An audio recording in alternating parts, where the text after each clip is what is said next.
Bismillahirrahmanirrahim. Assalamualaikum warahmatullahi wabarakatuh. Raditu billahi rabba wa bil islami dina wa bi Muhammadin nabiyya wa rasula. Pada kesempatan hari ini kita akan mendiskusikan tentang hakikat penelitian ilmiah, hakikat penelitian pendidikan dan karakteristik penelitian pendidikan.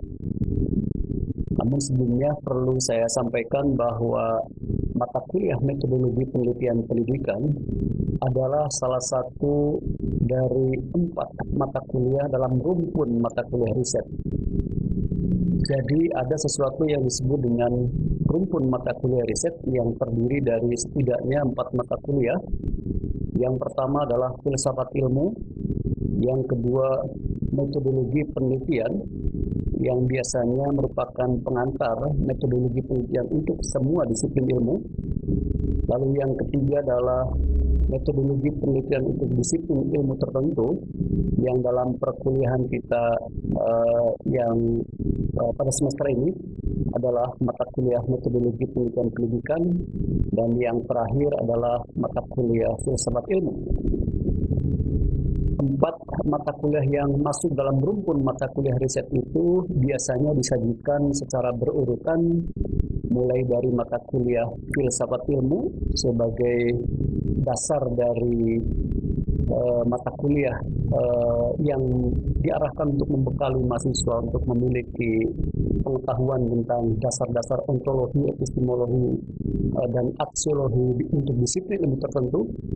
Kemudian juga melalui mata kuliah filsafat ilmu ini, para mahasiswa juga diarahkan untuk memahami hakikat kebenaran, kriteria kebenaran, asumsi-asumsi kebenaran, bahasa ilmiah, kemudian relasi antara ilmu pengetahuan, nilai, etika, agama, dan budaya. Yang kedua, setelah mata kuliah filsafat ilmu, biasanya kemudian disajikan mata kuliah metodologi penelitian yang berlaku untuk semua disiplin ilmu.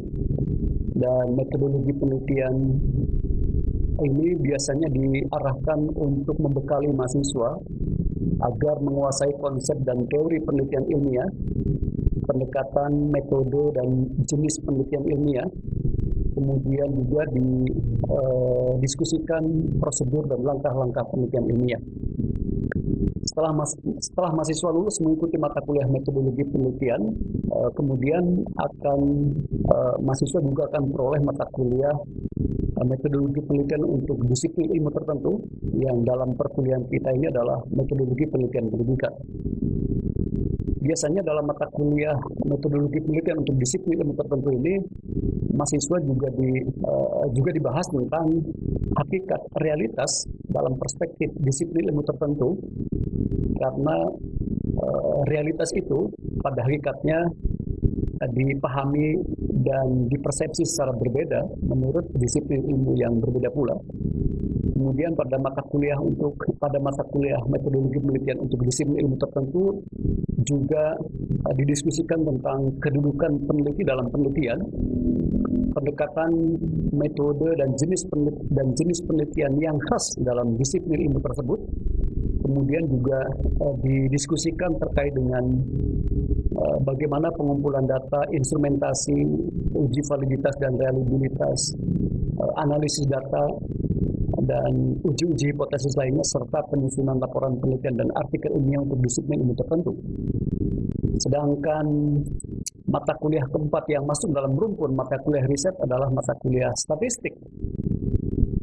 Untuk mata kuliah statistik tentu saja yang dipelajari adalah semua aspek yang diharapkan melalui statistik mahasiswa bisa melaksanakan penelitian khususnya yang menggunakan pendekatan kuantitatif, sehingga mata kuliah statistik ini membekali mahasiswa dengan konsep statistik itu sendiri, kemudian statistik deskriptif dan inferensial, kemudian juga dipelajari bagaimana teori probabilitas, pengumpulan data, pengolahan data, analisis data, kemudian uji-uji hipotesis. Nah, para mahasiswa yang saya hormati, kita kembali kepada mata kuliah kita, yaitu mata kuliah metodologi penelitian pendidikan. Namun sebelumnya tentu saja kita perlu mereview apa hakikat dari penelitian itu sendiri, dan kemudian nanti kita akan diskusikan apa itu penelitian pendidikan dan karakteristik yang khas dalam penelitian pendidikan. Tentu saja penelitian pada umumnya dimaknai secara berbeda-beda menurut perspektif orang yang berbeda pula, ya. Lebih-lebih untuk orang-orang yang memiliki disiplin ilmu yang berbeda tentu saja akan memahami penelitian tentu saja tidak sama persis, ya. Meskipun ada bagian-bagian tertentu dari penelitian ilmiah yang juga disepakati oleh seluruh disiplin ilmu. Tentu saja saya tidak akan menggunakan, tentu saja kita tidak akan menyebutkan definisi atau pengertian penelitian menurut definisi yang ketat, karena kita sifatnya hanya mereview saja, bahwa pada umumnya penelitian dimaknai sebagai aktivitas pencarian kebenaran, a truth-seeking activity which contribute to knowledge. Bahwa penelitian pada hakikatnya adalah sebagai suatu aktivitas atau suatu proses pencarian kebenaran. Dan biasanya tugas seorang peneliti adalah, apalagi peneliti yang bergelut dalam disiplin ilmu dasar, yang biasanya menggunakan jenis penelitian pure research, itu tugas utamanya adalah menemukan kebenaran. Bukan hanya mengaplikasikan, tetapi menemukan. Nah, tentu saja penelitian sebagai salah satu ikhtiar manusia untuk menemukan kebenaran itu hanya salah satu cara yang bisa dilakukan oleh manusia untuk menemukan kebenaran. Banyak cara, banyak jalan yang bisa dilakukan oleh manusia untuk menemukan kebenaran, tetapi tentu saja validitas kebenaran itu tidak sama dan berbeda-beda, dan tergantung dari perspektif bagaimana orang melihat kebenaran itu. Penelitian ilmiah sebagai salah satu ikhtiar manusia untuk menemukan kebenaran, sekali lagi adalah hanya salah satu cara di antara sekian banyak cara yang bisa dilakukan oleh manusia untuk menemukan kebenaran.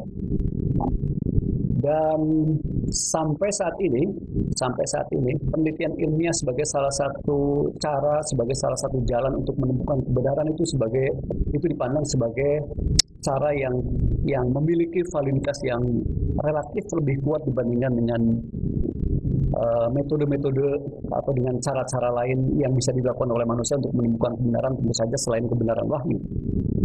Jadi jalan-jalan cara yang bisa dilakukan oleh manusia untuk menemukan kebenaran itu antara lain, tentu saja kita bisa memperoleh kebenaran, kita bisa menemukan kebenaran dengan melakukan pembacaan, penelaahan, dan penafsiran terhadap teks suci, ya, teks-teks keagamaan.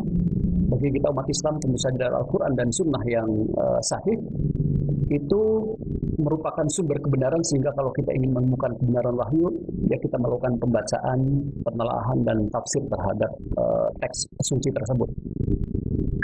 Kemudian manusia juga dalam sejarahnya juga menjadikan filsafat sebagai salah satu ikhtiar untuk menemukan kebenaran.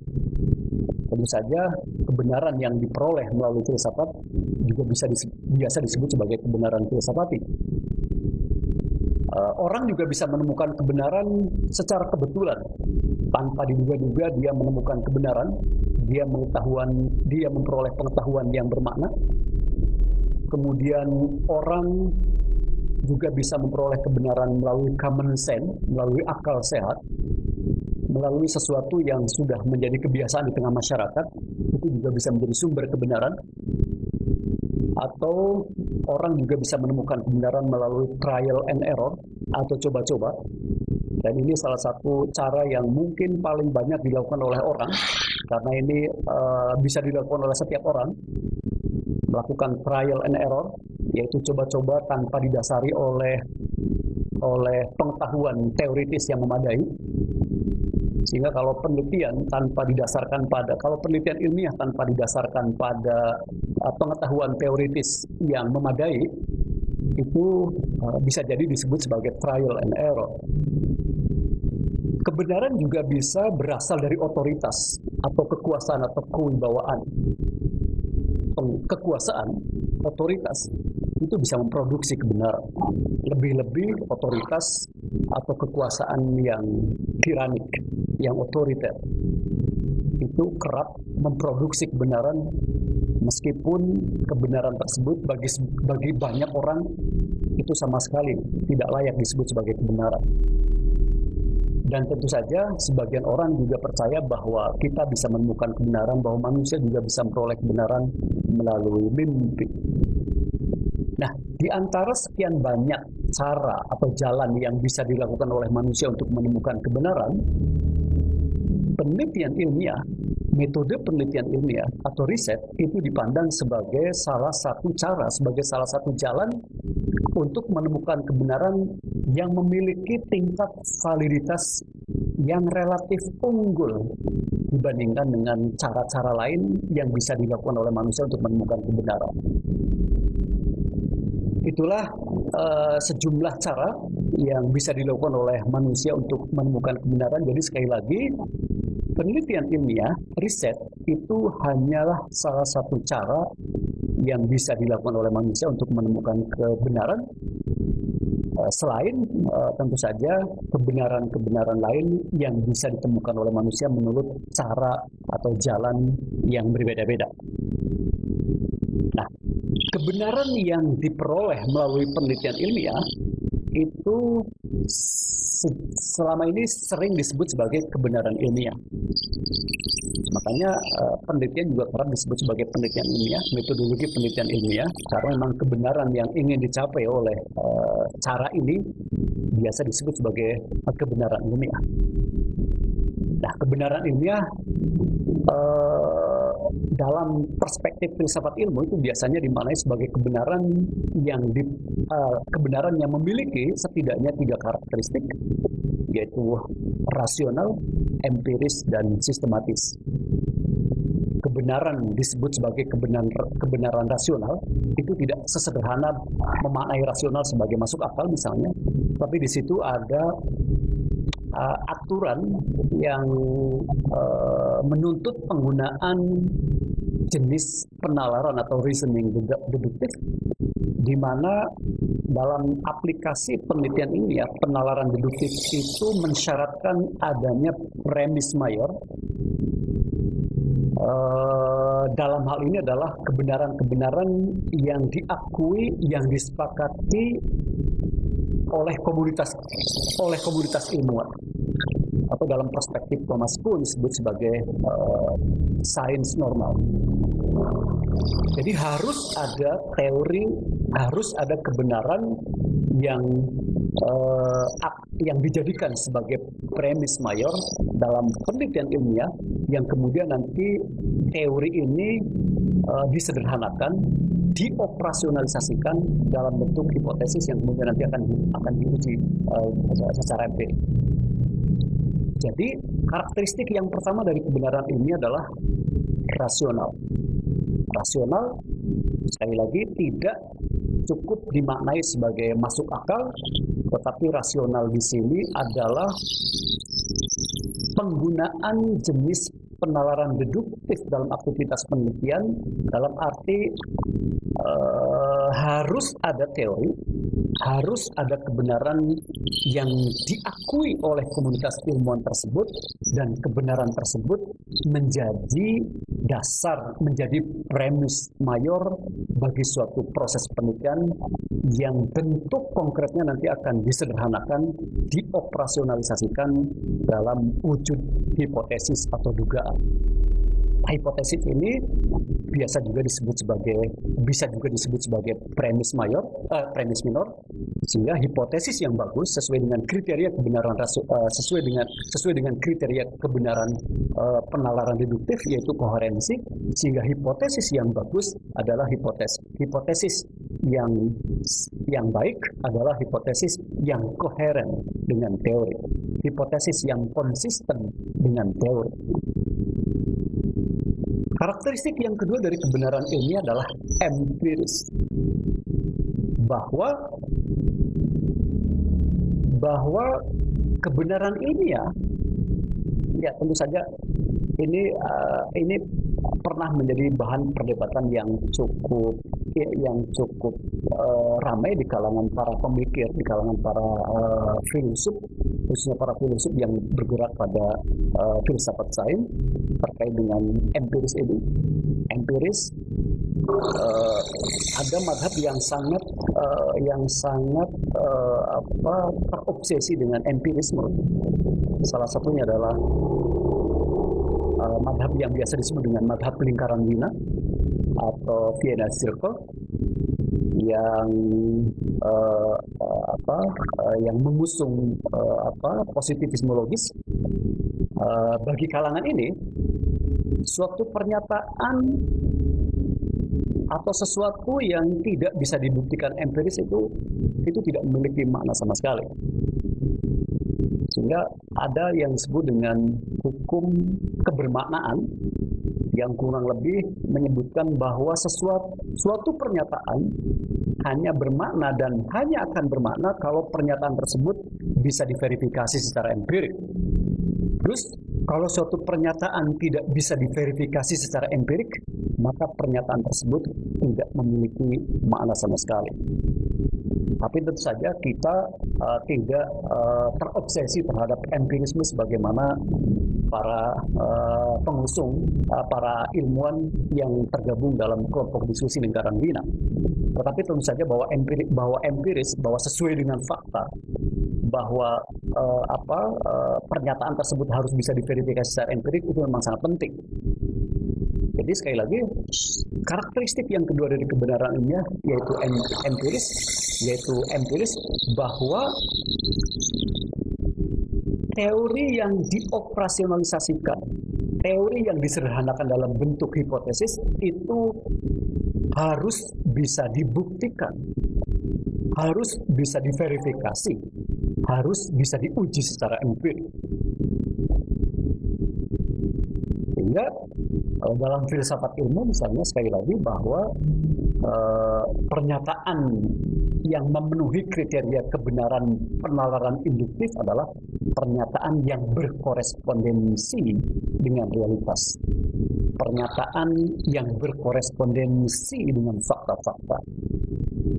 Nah, bentuk korespondensi dalam aktivitas penelitian adalah pengujian hipotesis, verifikasi hipotesis secara empirik.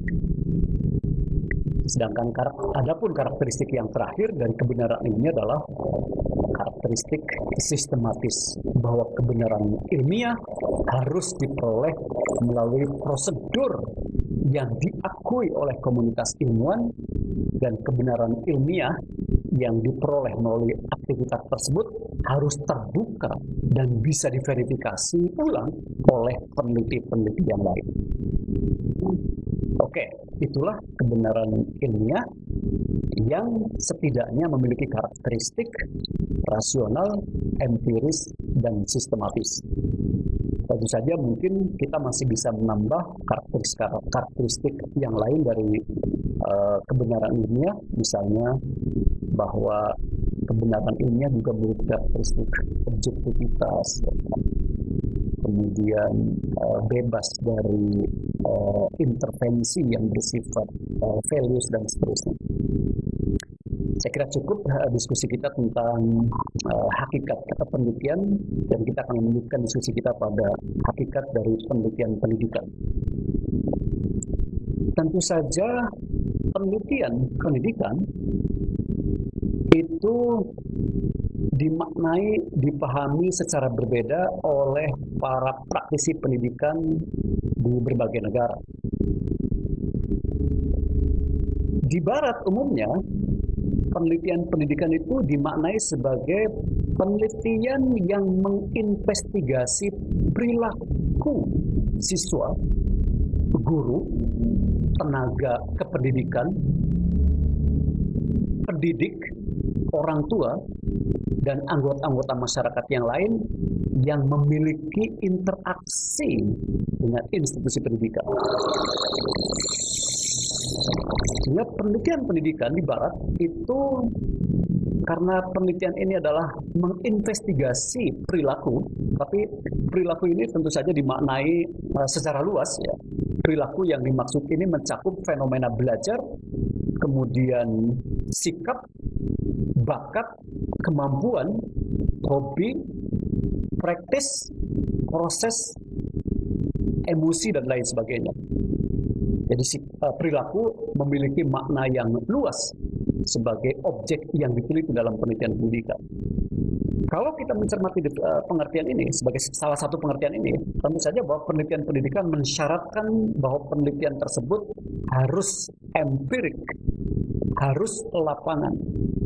Karena objek penelitian pendidikan menurut definisi ini, ya tentu saja tidak semua orang sepakat dengan definisi ini. Ya, ini hanya salah satu definisi yang menyebutkan bahwa research, educational research is defined as research that investigate the behavior of student, a teacher, administrator, parents, and other member of community who interact with education institution. Ini salah satu definisi pendidikan yang ditemukan oleh Anderson. Tetapi sekali lagi, tidak semua orang, tidak semua praktisi pendidikan sepakat dengan definisi ini. Sebab menurut definisi ini, bahwa penelitian pendidikan menuntut adanya penelitian yang bersifat lapangan, field research, karena yang dipilih adalah perilaku.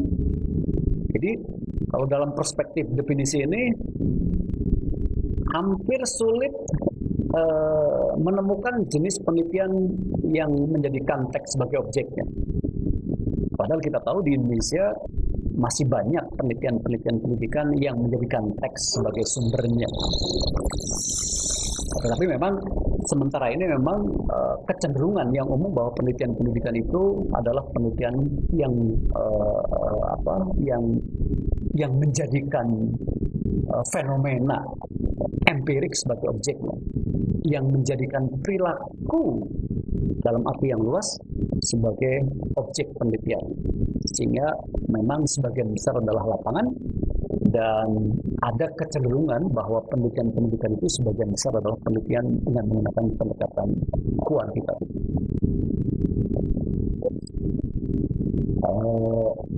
Dalam tradisi penelitian di kalangan para akademisi di lingkungan perguruan tinggi agama Islam, penelitian pendidikan juga kerap menjadikan objek-objek yang berupa teks, yang berupa teks sebagai objek penelitian, sehingga banyak penelitian pendidikan yang menjadikan teks kitab suci sebagai objek penelitiannya, kemudian karya-karya para tokoh pendidikan klasik maupun kontemporer sebagai objek penelitiannya, kemudian juga meneliti pemikiran-pemikiran para tokoh pendidikan baik klasik maupun kontemporer yang tentu saja sumbernya sebagian besar mengandalkan pada teks, dan tentu saja di dalam tradisi penelitian pendidikan di Barat ini tidak begitu lazim. Jadi lazimnya penelitian pendidikan di Barat itu penelitian yang menjadikan perilaku dalam arti yang luas yang tadi saya sebutkan, mulai dari fenomena belajar, kemudian sikap, attitude, kemudian aptitude, bakat, minat, kecakapan, hobi, latihan, proses-proses, emosi, itu masuk dalam kategori perilaku yang biasanya menjadi objek penelitian pendidikan. Tapi saya secara pribadi sepakat menyetujui bahwa penelitian pendidikan seharusnya memiliki objek yang luas. Sebab problem pendidikan itu ternyata problem pendidikan Islam misalnya itu tentu saja tidak sama dengan problem pendidikan yang dihadapi oleh misalnya di Barat. Kita tahu bahwa sebagian dari problem pendidikan Islam itu masih banyak yang terkait dengan aspek-aspek yang bersifat ontologi. Nah, kita bisa menyebutkan bahwa disiplin ilmu pendidikan Islam itu sejatinya masih memiliki problem yang bersifat ontologis. Kita masih memiliki banyak PR untuk menjawab pertanyaan-pertanyaan tentang apa hakikat peserta didik dalam perspektif pendidikan Islam, atau apa hakikat manusia dalam perspektif pendidikan Islam, karena objek utama disiplin pendidikan Islam adalah manusia. Sehingga kita perlu memberikan definisi yang kokoh terkait dengan hakikat manusia dalam perspektif pendidikan Islam. Sehingga nanti kita memiliki definisi yang hakiki tentang peserta didik, tentang guru, tentang pendidikan itu sendiri, sehingga definisi yang hakiki ini nanti bisa berimplikasi secara lebih optimal dalam praksis pendidikan secara operasional. Selama ini kita sering melaksanakan aktivitas pendidikan atau operasional pendidikan kita itu sebagian tidak bisa didasarkan pada cara pandang tentang hakikat manusia dalam pendidikan, hakikat manusia dalam perspektif Islam maupun hakikat pendidikan dalam perspektif Islam. Jadi seringkali fondasinya masih belum kokoh, tapi kita sudah aktivitas operasional sudah begitu banyak. Itu yang salah satu menjadi problem kita. Sehingga karena kita masih berhadapan dengan problem-problem yang bersifat ontologis, karena disiplin ilmu pendidikan Islam masih berhadapan dengan problem-problem yang bersifat ontologis, maka menurut saya penelitian-penelitian yang bersifat mendasar yang menjadikan teks-teks kitab suci maupun teks-teks karya para tokoh pendidikan klasik maupun kontemporer itu masih dipandang perlu, sehingga pendidikan itu tidak menafikan teks sebagai sumber penelitiannya. Sehingga harapan kita semua bahwa suatu saat disiplin ilmu pendidikan Islam itu memiliki dasar yang kokoh, apa hakikat manusia, apa hakikat peserta didik, apa hakikat guru dalam perspektif pendidikan Islam. Belum lagi problem-problem yang terkait dengan dengan aspek-aspek yang biasanya dipelajari dalam ilmu pendidikan Islam. Jadi bukan hanya aspek-aspek yang bersifat ontologis, tapi juga yang terkait dengan teori pendidikan Islam itu sendiri, yang menurut saya masih perlu digali dari sumber-sumber utama dari ajaran Islam itu sendiri, yaitu Al-Quran dan Sunnah yang sahih. Nah, dengan demikian saya harus menegaskan bahwa penelitian pendidikan dan penelitian pendidikan, metodologi penelitian pendidikan menurut saya objeknya tidak terbatas pada objek-objek yang bersifat lapangan, tapi juga bisa menjadikan teks-teks sebagai objek penelitian disiplin ilmu pendidikan Islam. Meskipun dalam tradisi penelitian-pendidikan di Barat, objek penelitian pendidikan lebih banyak menjadikan fenomena perilaku dalam arti yang luas sebagai objek penelitian.